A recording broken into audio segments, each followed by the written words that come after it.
Hey guys, Paul from Montana. I just changed the oil on my 1984 XR500. I didn't see a video on YouTube how to do this, so I just thought I'd throw one out there to help you out. First thing you got to do is take your skid plate off, 3 bolt location, 2, 3, remove that. Then you remove this drain plug right here that goes up into the frame.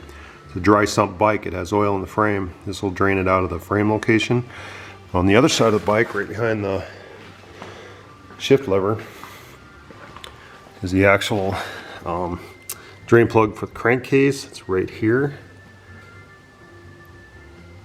Drain all the oil out of it. And you want to put a new filter in it. Filter location is right here. Make sure when you put a new filter in, it's facing the right direction. You can't put them in backwards. Don't do it. There's a hole on one side of the filter. It has to go a certain way.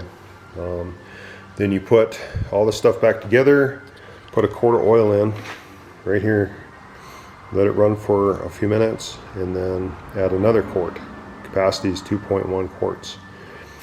I'm going to show you the manual. I actually have a manual for this bike, and it shows you how to do all this stuff. I don't care how many times I've done it, I always like read the manual when I do it just to make sure I'm doing it right. But I'm just going to kind of scan through this. If there's something you want to see, you can pause it and check it out.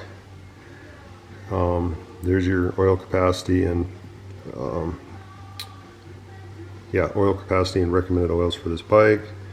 The debate goes on and on about oils for these old bikes. I like to run something with a high zinc content because it's the cam followers and rockers and everything are metal on metal, so I was given that tip by a guy who runs a lot of old vintage bikes. He said get some oil, it's got some high zinc in it. I know Honda likes their GN4 oil, 10W40. It's probably a good choice. Torque values, troubleshooting section. Next page tells you how to check the oil level. I'll just pause there so you can pause it and read it if you need to read it. There's the image. Here's how you do the oil change. Of course, it's everything I just told you. Take the skid plate off, remove this drain plug, remove that drain plug. If you need to read that, I'll scan it for you. Okay, now there is a crankcase oil check bolt that's located right here behind the brake lever, rear brake lever. You can read about that if you want. Oil filter, we talked about that. Here's a picture of how the assembly goes for the oil filter. There's an oil strainer nut on this bike too. You don't have to clean this every time. But here it is right on the frame, comes out of the dry sump. You pull the strainer out, clean it real good, put it back in, make sure your O-ring's good. Torque values for that. There's a crankcase oil screen where you have to remove the right crankcase cover. There's actually a screen down on the bottom of the crankcase. There it is right there. You pull that out and you clean it. I don't know the frequency of that. It says to refer to, I'm sure somewhere it says to refer to the chart, but I wouldn't do that terribly often.